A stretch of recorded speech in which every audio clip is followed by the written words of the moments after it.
Now, Friday Night Blitz on KEZI 9 News.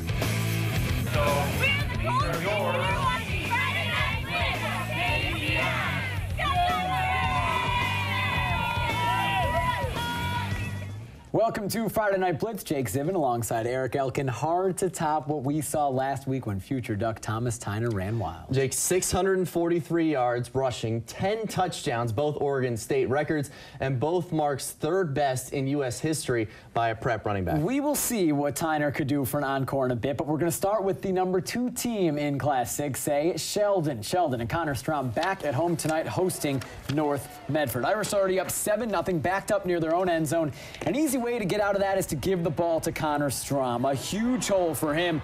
He's eventually caught from behind, a little surprising, ridden out of bounds after a gain of over 60 yards. And later in the drive, Taylor Alley, Sheldon's quarterback, will find Strom on another wide receiver screen. He's into the end zone. 14-0 Sheldon. More from Strom, this time off the handoff. Another short run into the end zone, his second touchdown of the game. Irish up 21-0. Then North Medford punting to Strom. He had already taken 2 punts back for touchdowns, and both of those were called back because of a penalty. No flags this time. Connor Strom, on the night his mother goes into the Oregon Hall of Fame, dominant again. Another blowout for Sheldon, 55-0. Battle of the South. South Eugene at number 10, South Medford. The Axemen with the ball early on. Liam Duncan looking nowhere to go. He's sacked for a loss deep into his own territory. And on the very next play, a high snap over Duncan's head. Duncan falls on it, but in the end zone, it's a safety. South Medford 4-0. Panther running back Nick Phillips then with the 11-yard carry, touchdown run in the first quarter. 11-0 South Medford over South Eugene. Then in the second quarter, Christian Bowley, check out this 48-yard touchdown run. No surprise here, South Medford blows out the Axemen 52-0. Thurston upset South Medford last week. They're on the road at Roseburg tonight in the first quarter. Thurston up 7-0. Roseburg driving when Aaron Downs just takes the ball away from Roseburg's Jake Heverly and then takes it back. What a play from Downs, just ripping the ball away from Heverly, and that play would set up Thurston quarterback Corey Wyke. A sneak of his own takes it into the end zone.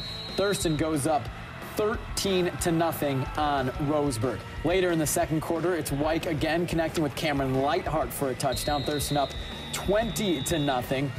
And a big win for the Colts. They're looking good. Tanner DeMoss is going to pick off Hayden Lent.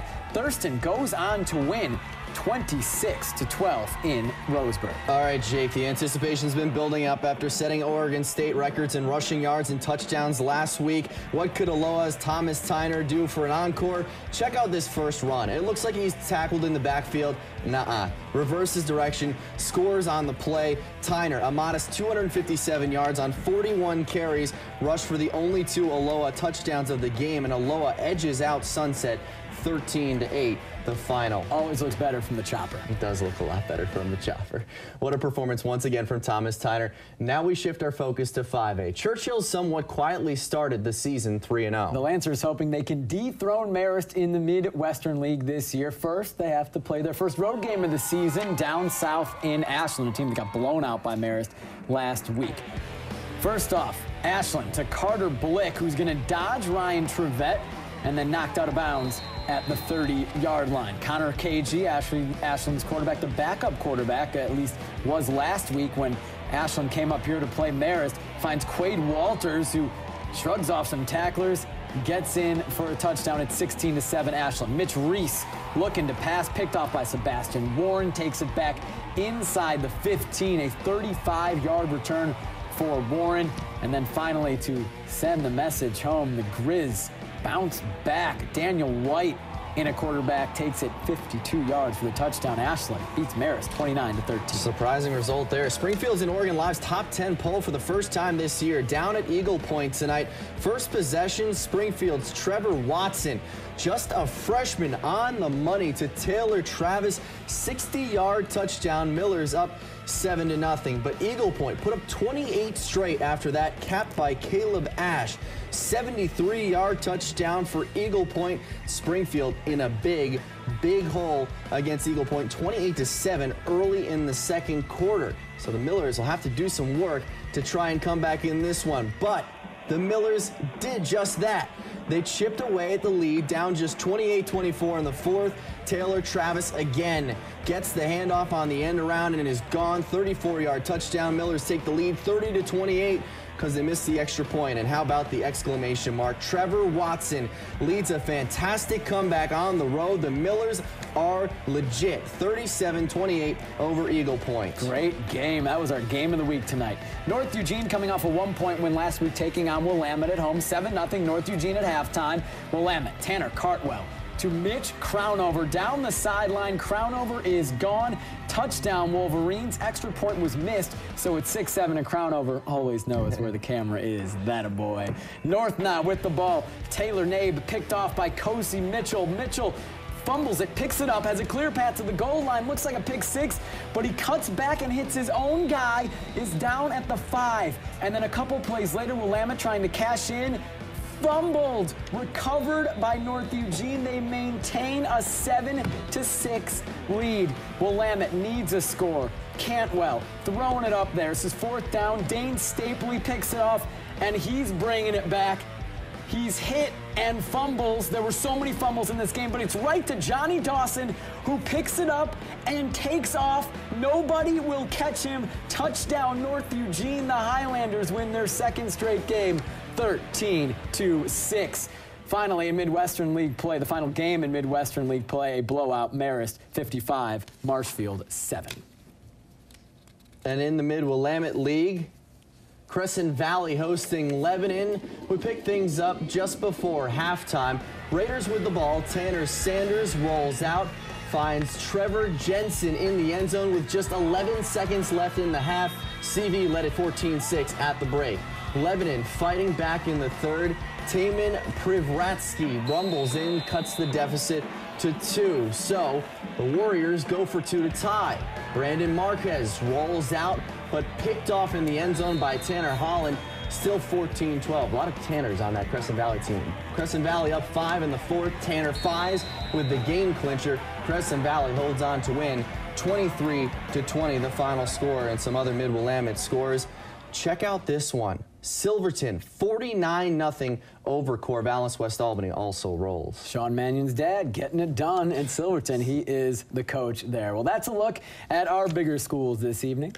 A good day for Thomas Tyner once again. Coming up next, we'll jump into the 4A and 3A action. More highlights after the break. Welcome back to Friday Night Blitz on KEZI 9 News.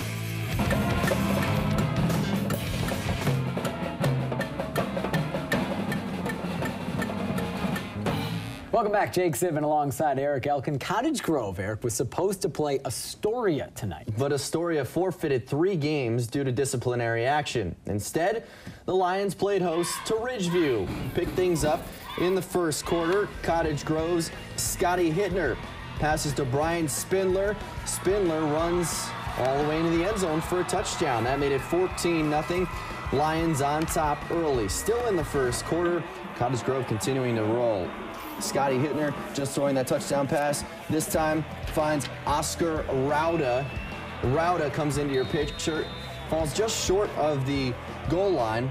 Hittner later runs it in for a touchdown. Made it 21-0 Cottage Grove. In the second quarter, Cottage Grove's Scotty Hittner passes to Tanner Gates for a touchdown. 27-0 Cottage Grove. Lions would go on to roll. Now for more from the 4A Skyam action, we're going to bring in Lauren Michler. Lauren? And Jake, we're still a couple weeks away from league play in Skyam, but Junction City's off to a good start. Tonight's challenge, the North Marion Huskies. So now this may be the best highlight of the night. This little tiger, the littlest, cheering from the sidelines, that's Gracie, but the bigger Tigers were on the field, defending their 19-14 lead over North Marion. For the 19 Huskies, QB Wyatt Moore gives it to Kyle Williamson for the Husky touchdown and the lead. North Marion now at 20-19 over Junction City. Then JC attempting to take back the lead, but they fumble. North Marion takes over there on their own 31. Now on the 17-yard line, Matt McLaren runs it in to extend the Huskies' lead to 26 over 19, excuse me, which would be the final there. Huskies win tonight in JC. Homecoming at Elmira started a little rocky. The Falcons trailed by 6 behind the visiting team Staten. 1:45 left in the first half. Ian Gabica to Andrew Admire for the first down there for the Falcons. Very next play, Gabica with a shovel pass to Bo Heiberger, great name there, who runs it all the way in for what he thought was a Falcons touchdown, but refs call an illegal shift on the play. Touchdown is no good, plus a 5-yard penalty, and loss of down for Elmira there. Just over a minute left in the half, third down. Falcons on the 47. Gabica to Travis Boggs, and then Boggs goes 37 yards to Joe Seitz. Dude landed in for a touchdown for Elmira, and that one would count. Elmira lands the extra point, and that was that. Falcons with their first win of the season, 7-6 victory over Staten. Quite a homecoming for the Falcons there. Jake and Eric are going to finish up the 4-3A games for us, guys.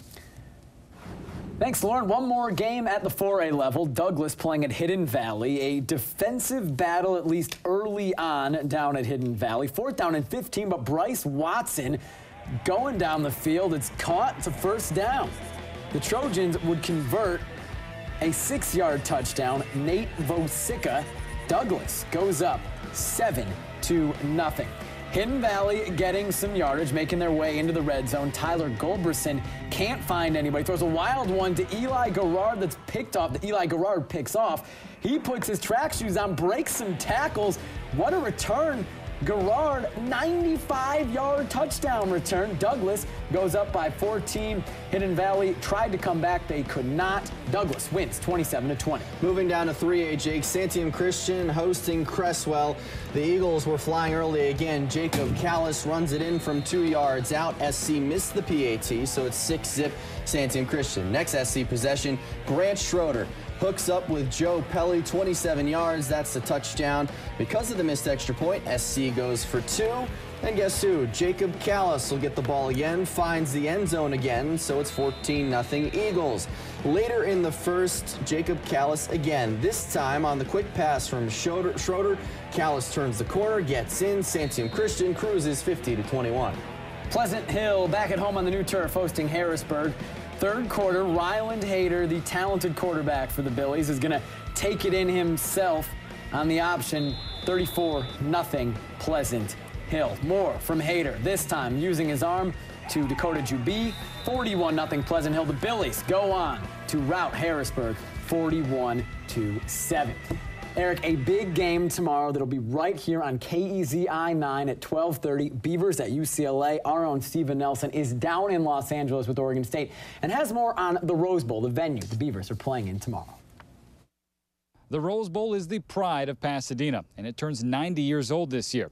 And as a birthday present, the city has been giving the storied venue $170 million worth of renovations. You know, just imagine you have a 90-year-old home. And, you know, all the infrastructure, the utilities, the electrical, things that are underground. That's been an enormous part of this project. Other upgrades include improvements of the media area and premium level seating. When we started this, we had 5 project objectives. You know, public safety improvements, enhance the fans' experience, improve facility operations, maintain the stadium as a National Historic Landmark, which we're very proud of, and create a long-term revenue stream. As part of the research for this project, Darrell Dunn and his team toured the country looking at other college football stadiums. Dunn says their stops at Autzen and Reeser gave them plenty of inspiration. Oregon State, you know, we were really blown away because, you know, one half of the stadium was still sort of old school, and the other half is just, you know, state-of-the-art, brand new. If we can do nearly as good as Oregon State did, we'd be very proud of ourselves. It doesn't surprise me. That's not the only school that's come here looking at our stadium as far as ideas of where to go. They've done a nice job over the last 4 or 5 years. You know, the locker room renovation deal is unbelievable. It's the nicest locker room that we'll be in. Mike Riley complimenting the Rose Bowl is a little bit ironic given the lack of success the Beavers have had here over the years. In the past decade, Oregon State has just 1 win on the road at UCLA. They're going to try and change that tomorrow starting at 12:30. Reporting from Pasadena, Steven Nelson, KEZI 9 Sports. Thanks a lot, Stephen. Another reminder, that game 12:30 tomorrow right here on KEZI 9. We'll have an hour-long post-game show following college football game day at 4. And during game day, Eric, we'll look ahead also to the Duck game at 7:30 against Arizona, their first test of the season. Number 3 versus number 22. Big test. Quarterback Matt Scott, dual threat guy in the Rich Rodriguez offense. Be a good test for the Oregon defense, but we'll see how that plays out. It's going to be a fun Saturday. For Eric Elkin, I'm Jake Sivan. Have a good one. Have a good night.